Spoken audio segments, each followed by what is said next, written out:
September 9న vice president election జరుగుతున్న సంగతి మనకు తెలిసింది కదా. అయితే దానికోసం ఏం చేశారంటే ఎన్డీఏ బ్లాక్ అభ్యర్థిగా ఎవరైతే రాధాకృష్ణ అనౌన్స్ చేశారో, అలాగే ఇండియా బ్లాక్ అంటే కాంగ్రెస్ అలయన్స్ పార్టీస్ అభ్యర్థిగా జస్టిస్ సుదర్శన్ రెడ్డి అనౌన్స్ చేశారు. అయితే ఇప్పుడు ఆ రెండు అలయన్స్లు లేని వాళ్ళు కొన్ని న్యూట్రల్ పార్టీస్ అని వాళ్ళు ఎవరికి సపోర్ట్ చేస్తారో అనే విషయం మీద కొంత చర్చ నడుస్తుంది. అందులో ఎవరైతే మన ఆంధ్రప్రదేశ్లో ఉన్న వైఎస్ఆర్సీపీ కూడా న్యూట్రల్గా ఉంది, అంటే ఇటు ఎన్డీఏ బ్లాక్ లేదు అట్లా అని చెప్పేసి ఇండియా బ్లాక్లో లేదు.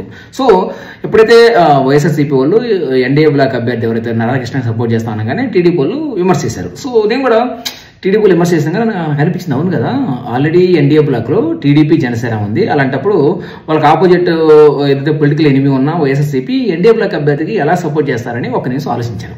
అయితే ఆ ఆలోచించి నాకు ఒక చిన్న ఐడియా వచ్చింది. ఎందుకంటే చంద్రబాబు నాయుడు గారు 2009లో లెఫ్ట్ పార్టీస్తో పొత్తు పెట్టుకున్నాడు, అంటే లెఫ్ట్ వింగ్తో ఆయన అలయన్స్ పెట్టుకున్నాడు. సో కరెక్ట్గా కట్ చేస్తే ఆఫ్టర్ 5 years నాకు ఎగ్జాక్ట్గా ఆపోజిట్గా ఉన్న ఏదైతే రైట్ వింగ్ ఉందో బీజేపీతో 2014లో అలయన్స్ పెట్టుకున్నాడు. సో అక్కడి నుంచి కట్ చేస్తే కరెక్ట్గా 4 years తర్వాత మళ్ళీ ఏదైతే టీడీపీ పుట్టిందే కాంగ్రెస్కి వ్యతిరేకంగా, అంటే కాంగ్రెస్ ఐడియాలజీకి వ్యతిరేకంగా పుట్టిన పార్టీని టీడీపీ పార్టీ కరెక్ట్గా కట్ చేస్తే 2018లో తెలంగాణలో ఆయన టీడీపీ కాంగ్రెస్ పొత్తు పెట్టుకుంది.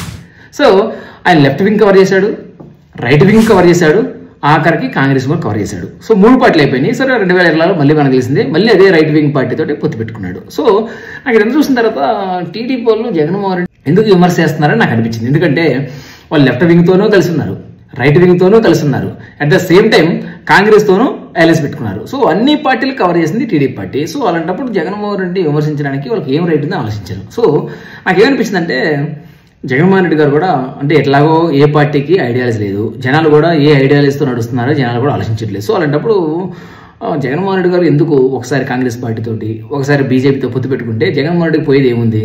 ఇలాంటి అభ్యర్థులు ఎలక్షన్స్ ఓటు వచ్చినప్పుడు ఎవరికి ఓటు వేయాలి, ఎందుకు ఓటు వేస్తున్నారని మిగతా విమర్శించుకుంటారు. నా సిన్సియర్ రిక్వెస్ట్ ఏంటంటే వైసీపీ వాళ్ళకి కూడా ఒకసారి కాంగ్రెస్ తోటి ఒకసారి బీజేపీతో పొత్తు పెట్టుకుంటే ఈ టీడీపీ వాళ్ళు లేదంటే ఇలాంటి పార్టీస్ అన్ని కూడా విమర్శించుకుంటూ ఉంటాయి. ఎందుకంటే చంద్రబాబు నాయుడు గారు అదే చేస్తున్నారు. లాస్ట్ 20 yearsలో ఆయన పాలిటిక్స్లో ఒకసారి రైట్ వింగ్కి వెళ్తాడు, ఒకసారి లెఫ్ట్ వింగ్కి వెళ్తాడు, అట్ ద సేమ్ టైం వాళ్ళ పార్టీ పుట్టిన ఏదైతే పార్టీ అగేన్స్ట్ ఉందో కాంగ్రెస్కి కూడా అలయన్స్కి వెళ్తాడు. సో అలాంటప్పుడు జగన్మోహన్ రెడ్డి కూడా ఈ రైట్ వింగ్తోనో లెఫ్ట్ వింగ్తోనో కలిసిపోయినా సరే జగన్మోహన్ రెడ్డి ఎవరేమంటారు.